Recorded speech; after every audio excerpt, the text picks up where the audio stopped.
So this is for the Sputum specimen collection of the part of the class. So step one is to verify the order for the Sputum specimen collection. Make sure everything is straight and ready to go. Then it is important to gather your equipment. So my equipment ready.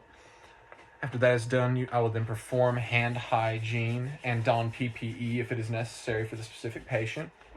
Then I will enter the room and I will identify the patient. Hi, my name is Colton. I'll be your nurse today. Can you please tell me your name and date of birth? Patient gives me the correct name and date of birth.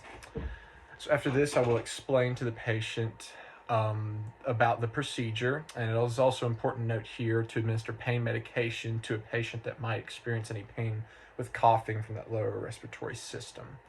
It's also important to note that if the patient doesn't need your assistance for this procedure, at that point you can leave the specimen collection device at their bedside with the instructions on it, and they can alert you the moment that is collected.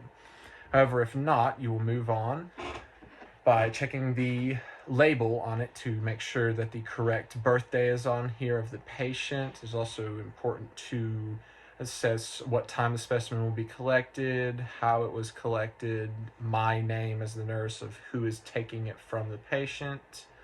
Once that is verified, I will then assemble my equipment on the overbed table. It is also important to close the curtains around the bed, close the door for any patient privacy. Then at this point, I would put on my gloves, goggles, safety glasses, face shields as indicated. So the next step is to place the bed at an appropriate, comfortable working level, usually right at the elbow height of me. I will then lower the side rail closest to me and then place the patient in semi-Fowler's position. It is also important to note that the patient must clear their nose and throat and rinse their mouth with water before beginning this procedure. So once I've done that, the next step is I need to alert the patient to avoid spitting saliva secretion into the sterile container. It's really important to get the specimen from the lower respiratory tract. It is important to let them know that they would need to inhale deeply 2 or 3 times and cough with a little bit of extra exhalation. If the patient has any abdominal surgery, it is important to assist that patient to split the abdomen.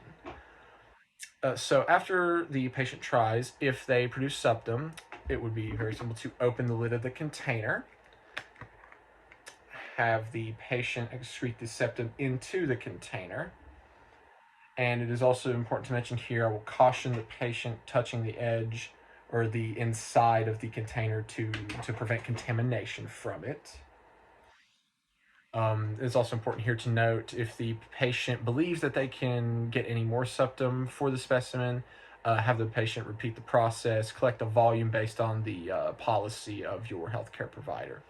So after they have produced it, it's then important to close the lid to the container. Also offer any needed oral hygiene to the patient. It's just a bedside manner. Then it would be important for me to remove my equipment and return the patient to a position that they feel most comfortable in. Raise the side rail, then lower the bed back down into the position it was before the procedure started. We'll then remove any my goggles, my gloves, perform hand hygiene on myself. Then I will place a label on the container.